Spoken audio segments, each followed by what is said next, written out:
Welcome guys, welcome to my channel.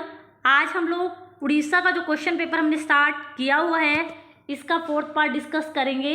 Already channel के ऊपर इसके 3 पार्ट आ चुके हैं जिसमें हम 75 क्वेश्चंस डिटेल में डिस्कस कर चुके हैं।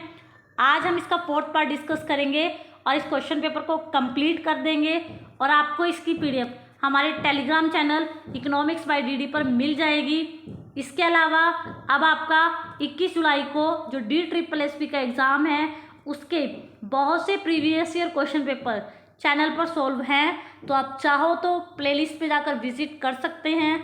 इसके अलावा भले ही आज हम उड़ीसा का क्वेश्चन पेपर सॉल्व कर रहे हैं, आपको ये क्वेश्चन पेपर भी आपकी इकोनॉमिक्स की नॉलेज को इम्प्रूव करने में हेल्प करेगा और DSSSB के एग्ज़ाम में भी डिफरेंट टाइप के जो क्वेश्चन आएंगे उसमें आपकी हेल्प होगी।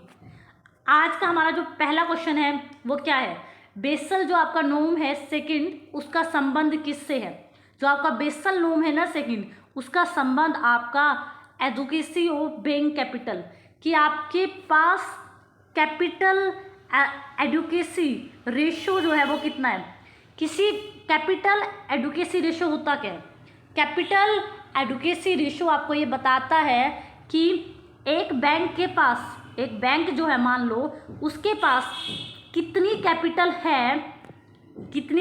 है कि वो अपने रिस्क को मैनेज कर सके। ठीक है, बैंक में क्या है, तरह तरह के रिस्क आते रहते हैं। मान लो लोगों ने पैसा लिया वो नहीं वापस किया या डिफरेंट टाइप के और रिस्क जो है बैंक में आएंगे पैसे से रिलेटेड। अब बेसल जो सेकंड है वो ये कहता है कि ये क्या मेज़र करता है, ये मेज़र करता है कि क्या बैंक के पास उतनी कैपिटल है कि आने वाले रिस्क को क्या कर सकती है, वो मैनेज कर सकती है। तो जो बेसल सेकंड है उसका संबंध है कैपिटल एडुकेसी रेशो। तो ऑप्शन नंबर सी जो है यहाँ पर आपका राइट आंसर हो जाएगा। अगला क्वेश्चन देखिए, the term paper gold, paper gold का संबंध किससे है। फर्स्ट ऑप्शन है स्पेशल ड्राइंग राइट या अमेरिकन डिपॉजिटरी रिपोर्ट्स या प्रिंटिंग करना नए नोट्स या करेंसी का गोल्ड स्टैंडर्ड। अब आप लोगों को पता है पेपर गोल्ड की जो टर्म है इसका यूज सबसे पहले या ये कहें ये क्या है, इंटरनेशनल मॉनेटरी फंड जो हमारा IMF है, अंतर्राष्ट्रीय मुद्रा बाजार, उसका एक तरह का रिजर्व है। तो हम क्या कहेंगे, पेपर गोल्ड का मतलब एक तरह का स्पेशल ड्राइंग राइट है जिसे किसने इशू किया था, जिसे IMF ने इशू किया था 1969 के अंदर।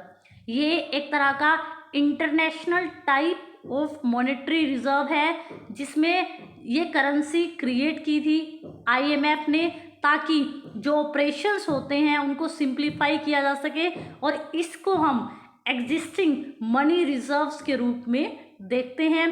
तो option number A special drawing rights को ही हम पेपर गोल्ड बोलते हैं। ऑप्शन नंबर ए यहाँ आपका राइट आंसर हो जाएगा।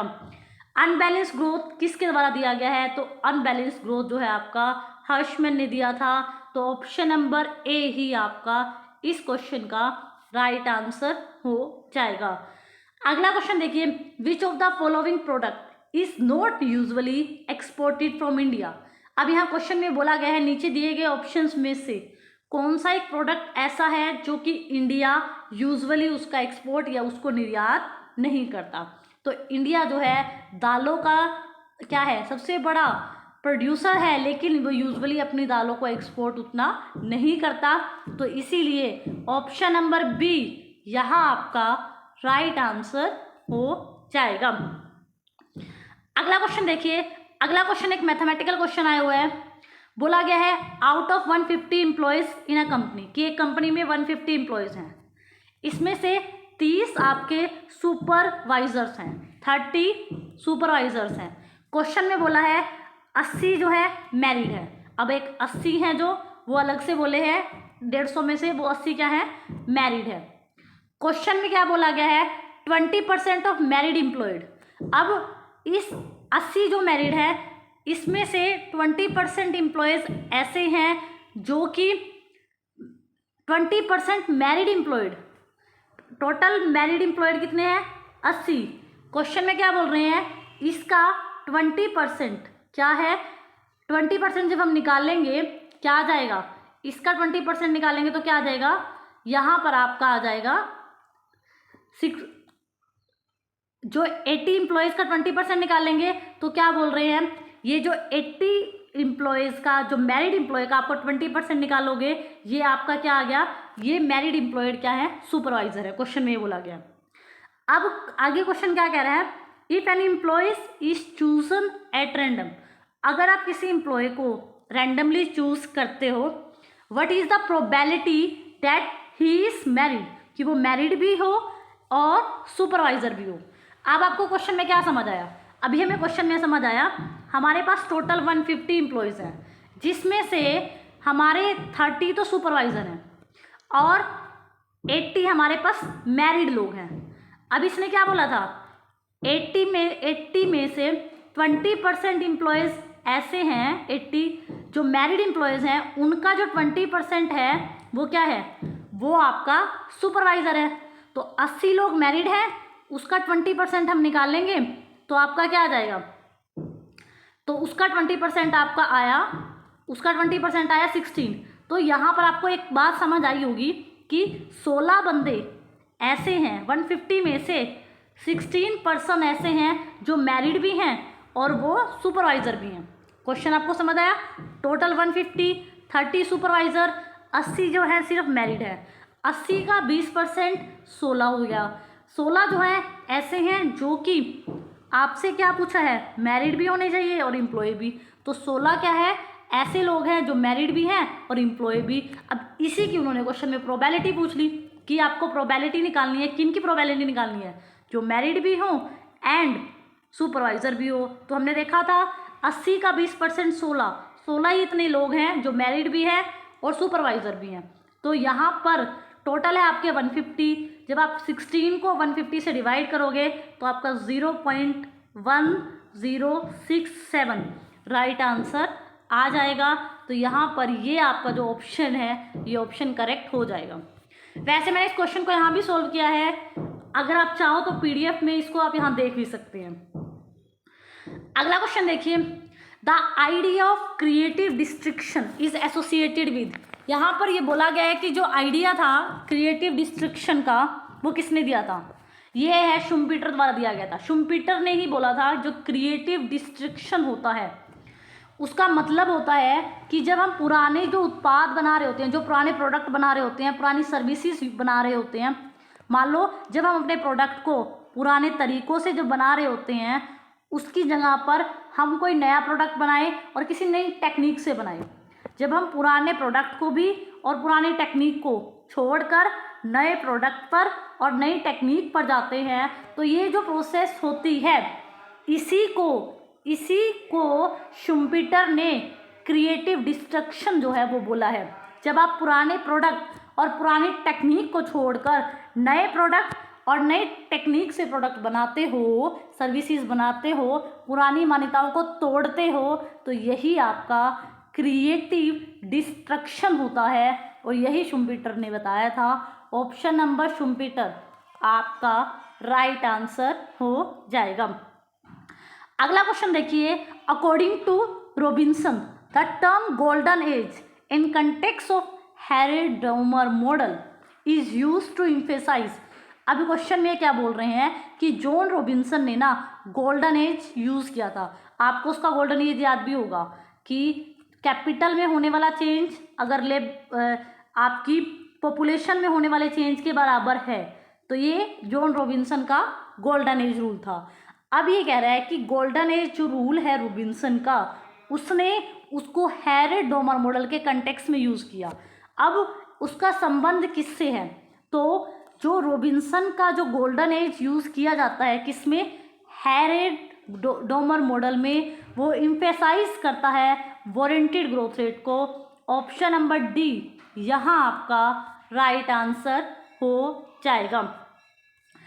अगला क्वेश्चन देखिए, इनइक्वालिटीज इन इनकम में इनइक्वालिटी है, मतलब असमानता है। इसका मतलब किसी के पास बहुत ज़्यादा इनकम है, किसी के पास इनकम बहुत कम है। इन फ्री इकोनॉमी होती है जब आपकी इकोनॉमी में गवर्नमेंट का कोई इंटरवेंशन नहीं है, डिमांड और सप्लाई की पावर्स आपकी इक्विलिब्रियम को लेके आती है। क्वेश्चन ये कह रहा है कि इनइक्वालिटी है आपकी इनकम में, ये हमें समझ आ गया। और आपकी इकोनॉमी की कंडीशन कैसी है? फ्री इकोनॉमी है, गवर्नमेंट का कोई इंटरवेंशन नहीं है। तो इसका कारण क्या है कि आपकी इनकम में इनइक्वालिटी है? पहला है फ्री कंपटीशन है, नहीं। प्राइवेट प्रॉपर्टी ज़्यादा है या इनहेरिटेंस है, किसी के पास बाप दादों की प्रॉपर्टी बहुत ज़्यादा है, इस बारे में हम कुछ नहीं कह सकते कि इनइक्वालिटी इस वजह से है। ये एक रीज़न हो सकता है, लेकिन हम क्या कहेंगे कि जो हमारी फ्री इकोनॉमी है, हमारी जो कैपिटलिस्ट इकोनॉमी है, वहाँ पर हो सकता है कि जो लोग काम कर रहे हैं उनकी मार्जिनल प्रोडक्टिविटी में डिफरेंस हो। मान लो पढ़े लिखे व्यक्ति की मार्जिनल प्रोडक्टिविटी, थोड़ी सी मेहनत से उसको ज़्यादा इनकम हो सकती होगी। जो अनपढ़ व्यक्ति है, अनस्किल्ड पर्सन है, उसकी मार्जिनल प्रोडक्टिविटी अगर कम है तो उसको कम पैसे मिल सकते हैं। तो हम ये कह सकते हैं कि इनइक्वालिटी इनकम में इस वजह से हो सकती है कि उसकी मार्जिनल प्रोडक्टिविटी लेबर की कम हो। हम ये नहीं कह सकते कि उसके पास प्रॉपर्टी मतलब उसको अपने पेरेंट्स से काफ़ी ज़्यादा प्रॉपर्टी मिली है या कंपटीशन की वजह से उसकी इनइक्वालिटी है। तो यहाँ पर, और गवर्नमेंट तो है ही नहीं, गवर्नमेंट तो है ही नहीं मार्केट में, डिमांड एंड सप्लाई अपने आप सब कुछ मैनेज करती है। तो ऑप्शन नंबर सी यहाँ आपका राइट आंसर हो जाएगा। अगला क्वेश्चन देखिए, नेशनल एजुकेशन पॉलिसी 2020 लर्निंग किस तरह की होनी चाहिए, किस पे फोकस करती है? कॉन्टेक्स्ट बेस्ड नहीं, टेक्स्ट बुक में सब कुछ आपको पढ़ाना है बच्चों को, बिल्कुल भी नहीं। एक्सपीरियंशियल, बच्चों को करके दिखाया जाए, एक्सपीरियंस कराया जाए, खुद वो करें, इस तरह की लर्निंग बच्चों की हो, तभी वो सक्सेसफुल लर्निंग मानी जाएगी। ऑप्शन नंबर सी यहाँ आपका राइट आंसर हो जाएगा। अगला क्वेश्चन देखिए, अगला क्वेश्चन है which of the following is not a component of Janani Shishu Suraksha योजना। अब 12 अप्रैल को जननी शिशु सुरक्षा योजना गवर्नमेंट लेके आई थी 2005 के अंदर, कि जब बच्चा पैदा करती है एक माँ तो उस टाइम उसकी सुरक्षा करना हमारी जिम्मेदारी है। तो 12 अप्रैल 2000 को नेशनल हेल्थ मिशन के तहत इस योजना को लाया गया था। तो इसमें गवर्नमेंट का मेन फोकस था कि जो मैटरनल मोर्टेलिटी होती है ना, मतलब जब वो बच्चा पैदा करती है उस टाइम पर उस फीमेल की डेथ नहीं हो, उसको कम किया जाए, उसकी डिलीवरी सही से हो। और न्यू नेटल मोर्टेलिटी मतलब बच्चा पैदा हुआ उसके कुछ बाद उसकी डेथ हो जाना, तो उसको कम करना गवर्नमेंट का फोकस था। लेकिन प्राइवेट फूड ग्रेन उसको प्रोवाइड कराना ये इस स्कीम का कंपोनेंट है ही नहीं। तो ऑप्शन नंबर डी यहाँ राइट आंसर हो जाएगा। 12 अप्रैल 2005 को ये योजना लागू की गई थी। अगला क्वेश्चन देखिए, अगला क्वेश्चन है monetary base of the economy. Monetary base का मतलब है कि एक इकोनॉमी में कितनी मोस्ट लिक्विड एसेट्स हैं, मतलब एक इकोनॉमी है और उस इकोनॉमी में कैश के रूप में कितनी most liquid assets. Monetary base क्या होता है? Monetary base is a measure of an economy most liquid assets. ठीक है, अब यहाँ पर बोला गया है कि क्या उसके अंदर हम क्या क्या इंक्लूड करते हैं। तो मॉनेटरी जो बेस होता है, तो इसका जो फॉर्मूला होता है, इसमें हम कहते हैं हमारी करेंसी सर्कुलेशन में कितनी है, currency in circulation plus banks के पास कितने रिजर्व्स हैं। बैंकों के पास रिजर्व्स, बैंक के पास हर एक फाइनेंशियल इंस्टीट्यूशन ने अपने रिजर्व्स रखवाए होते हैं। तो करेंसी इन सर्कुलेशन और यहाँ पर आएगा cash deposit held by financial institution. हर एक बैंक ने सेंट्रल बैंक में अपने रिजर्व्स रखवाए होते हैं। तो मॉनेटरी बेस में आएगा पब्लिक के पास कितनी करेंसी है और साथ साथ सेंट्रल बैंक जो आपका है वो हर एक बैंक के रिजर्व रखता है, उसके पास कितने रिजर्व्स हैं। तो option number A amount of currency held by public and bank के रिजर्व्स यहाँ आपका राइट आंसर हो जाएगा। और हमेशा याद रखना मॉनेटरी बेस से ये पता चलता है कि इकोनॉमी में कितनी लिक्विड एसेट्स है, कितना कैश है। तो option number A right answer इस क्वेश्चन का। अगला क्वेश्चन देखिए, एचडीआई का कौन सा कंपोनेंट नहीं है। आपको पता है एचडीआई में 3 कंपोनेंट होते हैं, हेल्थ होता है पहला, दूसरा आपका एजुकेशन स्टैंडर्ड ऑफ लिविंग, एक एजुकेशन होता है, एक आपका स्टैंडर्ड ऑफ लिविंग या फिर हम जिसको कहें पर कैपिटल इनकम होता है। लेकिन कभी भी आपकी एचडीआई में जो क्लीन इन्वायरमेंट है ये कंपोनेंट नहीं होता। तो ऑप्शन नंबर डी ये आपका राइट आंसर हो जाएगा। और HDI जो है महबूब उल हक ने दिया था, 1990 के अंदर इसको दिया गया था। तो ये भी कुछ फैक्ट्स आपको याद रखने होंगे। अगला क्वेश्चन देखिए, period of plan holiday. Plan holiday मतलब हमने क्या किया था, अपनी प्लानिंग को रोक दिया था जब हमारा 3rd 5 ईयर प्लान पूरी तरह से फेल हो गया था। पाकिस्तान के साथ युद्ध होने की वजह से, चाइना के साथ वॉर होने की वजह से हमारा 3rd 5 ईयर प्लान फेल हो गया। तो हमने प्लान हॉलीडे लागू की। तो 1966 से 1969 तक हमारा कोई प्लानिंग नहीं चली थी, तो रोलिंग प्लान हम लेके आए थे। तो ऑप्शन नंबर बी यहाँ आपका राइट आंसर हो जाएगा। अगला क्वेश्चन देखिए, which of the following cooperative society is responsible for the production of fertiliser. नीचे दिए गए ऑप्शंस में से कौन सी ऐसी कॉर्पोरेटिव सहकारी संस्था है जो कि फर्टिलाइजर के प्रोडक्शन के लिए जिम्मेदार है। तो यहाँ पर आपका ये option number b right answer है। इसकी अगर मैं फुल फॉर्म की आपकी बात करूँ तो ये है Indian farmer fertiliser cooperative limited.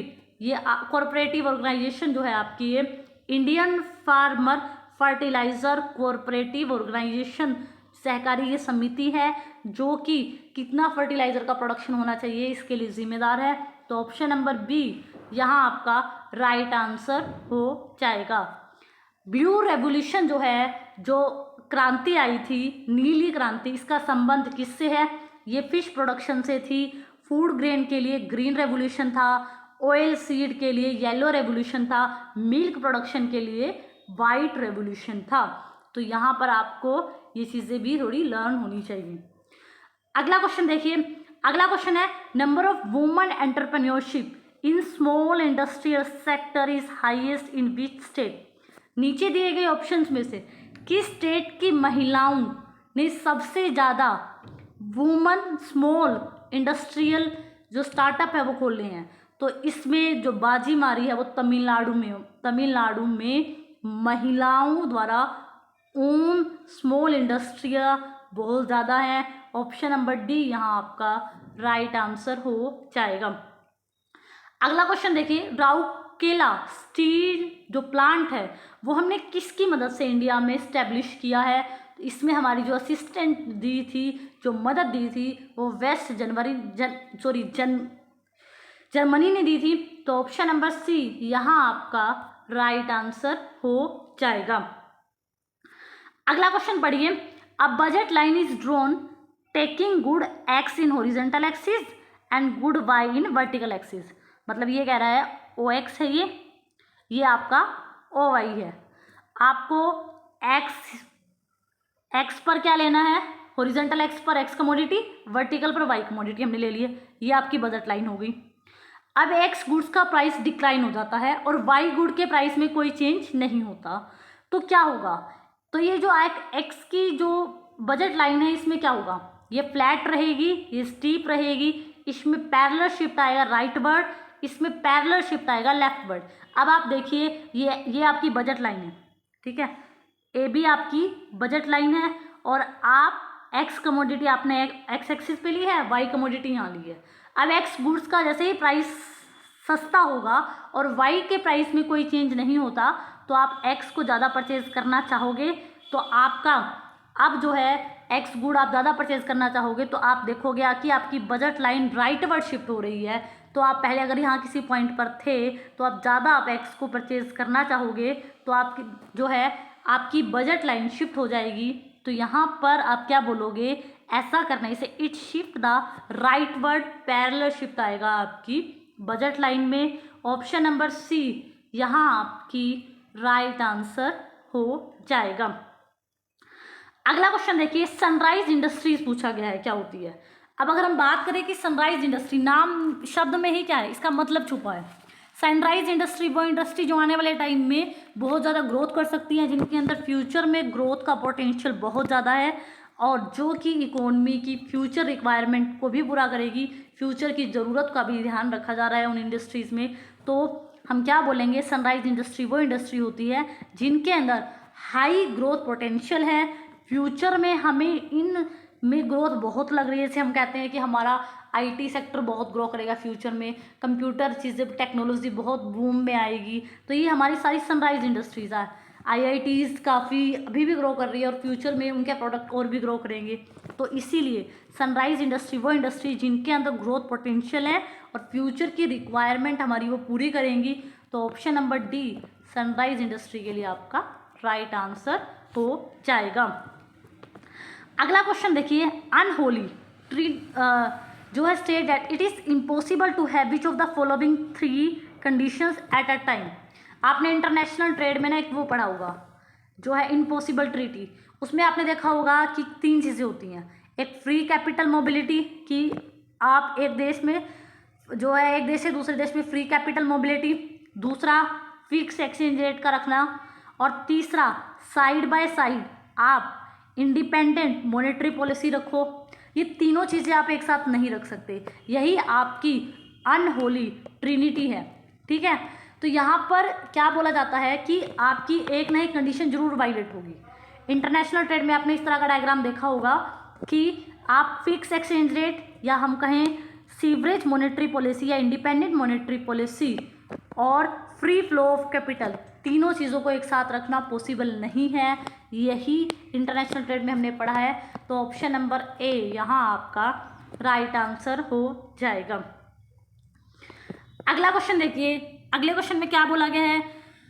अगले क्वेश्चन में बोला गया है which of the following is not a problem of small scale industry. Small scale जो छोटे छोटे उद्योग है उनमें क्या एक बड़ी प्रॉब्लम नहीं आती, पैसे से रिलेटेड प्रॉब्लम आती है, मार्केटिंग उनको करना मुश्किल हो जाता है क्योंकि पैसा नहीं होता, रॉ मटेरियल उनके लिए समस्या पैदा कर देता है, लेकिन वहाँ पर उतनी ज़्यादा स्ट्राइक्स नहीं होती या लुकआउट्स नहीं होते। मतलब आप किसी को काम से निकाल दो या उसको टर्मिनेट कर दो तो उसको बोलते हैं लुकआउट। तो उतनी ज़्यादा प्रॉब्लम स्मॉल स्केल इंडस्ट्रीज़ में आपको देखने को नहीं मिलती कि स्ट्राइक्स हो रही हैं, जबकि बड़ी बड़ी इंडस्ट्रीज़ में जहाँ लेबर का शोषण होता है तो वहाँ जल्दी जल्दी स्ट्राइक्स होती हैं, लेकिन स्मॉल स्केल इंडस्ट्री में ये उतनी बड़ी प्रॉब्लम नहीं है। तो ऑप्शन नंबर बी यहाँ आपका राइट आंसर हो जाएगा। अगला क्वेश्चन देखिए, अगले क्वेश्चन में बोला गया है कॉस्ट थ्योरम आपको क्या बताती है अगर कोई एक एक्सटर्नल कॉस्ट प्रोड्यूस की जाती है। तो यहाँ पर मैं सीधा आपको इसका रिजल्ट समझा देती हूँ। वो क्या है, आपने कॉस्ट थ्योरम पढ़ी होगी। कॉस्ट थ्योरम आपको ये कहती है कि प्राइवेट पार्टी जो है, मान लो 2 पार्टी हैं ए और बी, प्राइवेट पार्टी जो है क्या है अपने आप क्या कर सकती हैं, एफिशिएंट सॉल्यूशन निकाल सकती हैं बिना गवर्नमेंट के इंटरवेंशन के, अगर उनकी एक्सटर्नल कॉस्ट आ रही है लो। मतलब अगर कॉस्ट थ्योरम ये कहती है कि इन्वायरमेंटल जो आपके रिसोर्सेज होते हैं तो उसमें मार्केट फेल होती है, तो उसका ये सॉल्यूशन है कि आप प्रॉपर्टी राइट डिफाइन कर दो। तो प्रॉपर्टी राइट डिफाइन कर कर आप क्या कर सकते हो, इस प्रॉब्लम से दूर पा सकते हो मार्केट फेलियर की। तो वहाँ पर क्या बोला गया है कि अगर सर्टेन कंडीशन क्या है कि आपकी लो आनी चाहिए, क्या, एक्सटर्नल कॉस्ट। अगर आपकी एक्सटर्नल कॉस्ट कम है तो प्राइवेट पार्टीज़ को अपने आप ही एफिशिएंट सॉल्यूशन निकालना चाहिए। गवर्नमेंट का इंटरवेंशन तो मार्केट को और ख़राब करेगा, ये रोनाल्ड कोज ने खुद बोला है। ठीक है, तो इसीलिए रोनाल्ड कोज ये कहता है कि अगर एक्सटर्नल कॉस्ट प्रोड्यूस हो भी रही है लेकिन एक्सटर्नल कॉस्ट कैसी होनी चाहिए, लो होनी चाहिए। मतलब कि जो प्रॉपर्टी राइट ए और बी के बीच में डिसाइड होंगे उसको डिसाइड करने की जो कॉस्ट है अगर वो कम है तो प्राइवेट पार्टीज़ को सोचना चाहिए कि वो खुद ही सॉल्यूशन निकाल दे, वो किसी तरह का गवर्नमेंट का इंटरवेंशन ना लाए। तो इसीलिए ऑप्शन नंबर ए यहाँ आपका राइट आंसर हो जाएगा। अगला क्वेश्चन देखिए, अगला क्वेश्चन है नॉन परफॉर्मिंग असेट्स क्या होती है। नॉन परफॉर्मिंग असेट्स है कि बैंक ने क्या कर दिया, बैंक ने पैसा दिया और किसी भी बंदे ने वो पैसा वापस नहीं किया। लोन बैंक ने पैसा दिया और अब जो है वो बंदा जो है नॉन परफॉर्मिंग असेट्स की, वो पैसा लोन दिया बैंक ने और वो लोन कोई चुका नहीं रहा, तो वो होती है बैंक की नॉन परफॉर्मिंग असेट्स। तो हम क्या बोलेंगे, जो कि loan in which interest and principal, ना तो इंटरेस्ट दे रहा वो बंदा ना ही वो पैसा पूरा दे रहा है। तो जब आपको लोन भी दिया और आप ना तो इंटरेस्ट ही दे रहे हो ना ही वो पैसा वापस कर रहे हो, तो जो बैंक है वो उसको नॉन परफॉर्मिंग असेट्स जो है वो मान लेता है। तो यहाँ पर आपका option number c right answer हो जाएगा।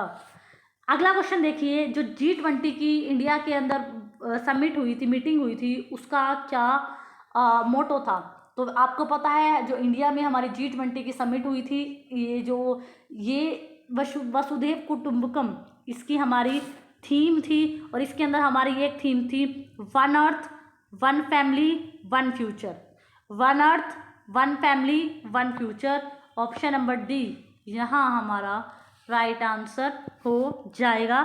आज का लास्ट क्वेश्चन है, the bank are required to maintain a certain ratio their cash in hand and total assets is called. कि जब बैंकों को अपने पास जो भी उसके पास कैश है उसका एक सर्टेन अमाउंट, एक परसेंटेज, मान लो 10%, मान लो किसी के पास बैंक में 100 रुपये आए, उसको 10% अपने पास कैश के रूप में रखना पड़ता है, तो इसको क्या बोलते हैं। जब एक बैंक अपने टोटल कैश का एक परसेंटेज अपने पास कैश के रूप में रखता है तो इसको हम बोलते हैं statutory liquidity ratio. Option number b यहाँ आपका राइट आंसर हो जाएगा।